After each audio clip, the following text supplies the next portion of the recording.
আল্লাহ পাক রব্বুল আলামিন বলবেন আজকের এই দিনে কোনো দুর্নীতি হবে না, সুষ্ঠু বিচার হবে। তার কাছে যারা যারা প্রাপ্য তাদেরকে ডাকো। আল্লাহর বান্দারা সে সিরিয়াল দেবে। আল্লাহর ফেরেশতা বলবে আল্লাহ এই লোকের কাছে তো কোনো সম্পদ নাই, কোনো অর্থ নাই, টাকা পয়সা নাই, সে ঋণ কি করে পরিশোধ করবে? আল্লাহ পাক রব্বুল আলামিন বলবেন তার যে নেক আমলগুলো আছে, দুনিয়ার জমিনে যে নেক আমলগুলো করেছে আজকে এগুলো হলো তার সম্পদ। যাদের উপর জুলুম করেছে, যারা মাজলুম ছিল তাদেরকে তাদের হক অনুযায়ী যেই পরিমাণ জুলুম করেছে তাদের প্রাপ্য অনুযায়ী আজকে বুঝিয়ে দাও হিসাব। তার থেকে সওয়াবগুলো দিতে থাকবে। একে একে সওয়াব নিয়ে যাবে। এক পর্বে যখন তার সওয়াবগুলো শেষ হয়ে যাবে আল্লাহর ফেরেশতারা বলবে ও আল্লাহ এই লোকের তো সমস্ত সওয়াবগুলো শেষ হয়ে গেল। আল্লাহ পাক রব্বুল আলামিন বলবেন এখনো যারা বাকি আছে, হকদার যারা এখনো বাকি আছে তাদের যে গুনাহগুলো আছে, সেই গুনাহগুলো তার উপর চাপিয়ে দাও। নাউযুবিল্লাহি মিন যালিক। দুনিয়ার জমিনে মানুষের উপর জুলুম করেছে, মানুষকে গালি দিয়েছে, মন্দ রটিয়েছে, মানুষের সম্পদ ভোগ করেছে, মানুষের উপর আঘাত করেছে। কিয়ামতের ময়দানে সবথেকে বড় নিঃস্ব হয়ে গেল কিনা কথা বলেন। আল্লাহ নবী সাল্লাল্লাহু আলাইহি ওয়াসাল্লাম বলেন এর থেকে বড় নিঃস্ব আর কেউ নেই।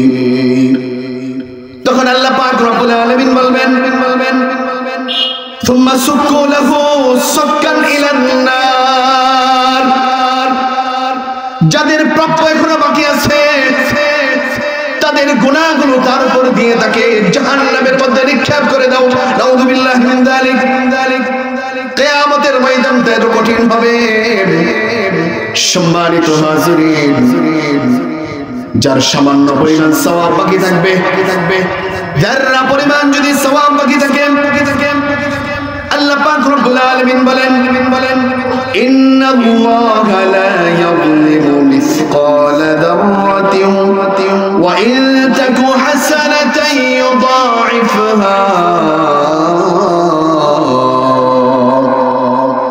তার যদি সামান্য পরিমাণ সওয়াব বাকি থাকে আল্লাহ পাক রব্বুল আলামিন যদি চান ওই বান্দার উপর যদি দয়া করতে চান আল্লাহ পাক রব্বুল আলামিন তার এই সামান্য সওয়াবটাকে কোটি গুণে বৃদ্ধি করে আল্লাহ পাক রব্বুল আলামিন তাকে জান্নাতের মধ্যে ঢুকিয়ে দিবেন। বলেন সুবহানাল্লাহি ওয়া বিহামদিহি।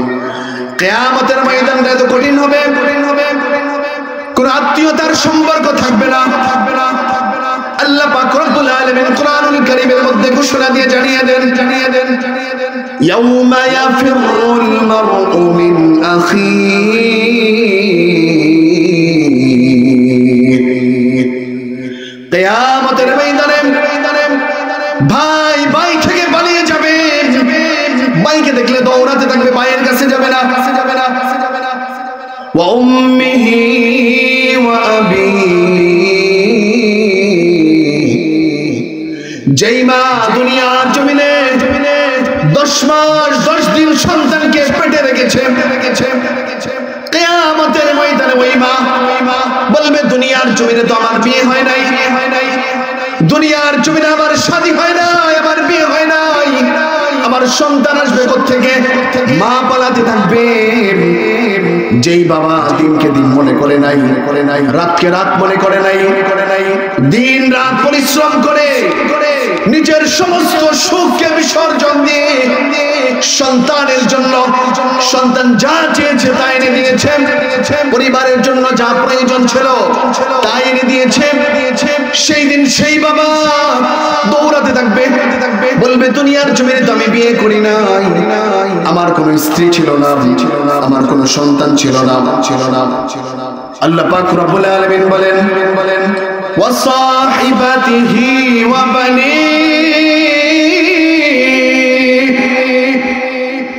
দুনিয়ার জমিনে যে স্ত্রীর জন্য মানুষ বাবা মাকে ভুলে যায়, কথা বলেন ঠিক না বেঠে? বাবা মাকে বাদ দেয় না, বৃদ্ধ হয়ে গেছে, বয়স হয়ে গেছে, তাদেরকে বৃদ্ধাশ্রমে রেখে দিয়ে এসেছে, কথা বলেন ঠিক না বেঠে? এই সমাজে আছে না নাই? বাবা মার বয়স হয়ে গেছে, বাপ মাকে দেখার আর সময় নেই। স্ত্রী পরামর্শ দিয়েছে, কুপরামর্শ দিয়েছে, যদি তোমার মায়ের খেদমত করতে হয়, তোমার বাবার যদি খেদমত করতে হয়, তুমি করো। তোমার বাবার খেদমত করলে আমি তোমার কাছে থাকবো না, আমি তোমার বাবা মায়ের খেদমত করতে পারবো না। এমন আছে না নাই? এই সমাজের মধ্যে আছে না নাই? কথা বলেন। যে স্ত্রীর পরামর্শ নিয়ে বাবা মাকে বৃদ্ধাশ্রমে রেখে দিয়ে এসেছে, বাবা মাকে খাবার দেয় নাই।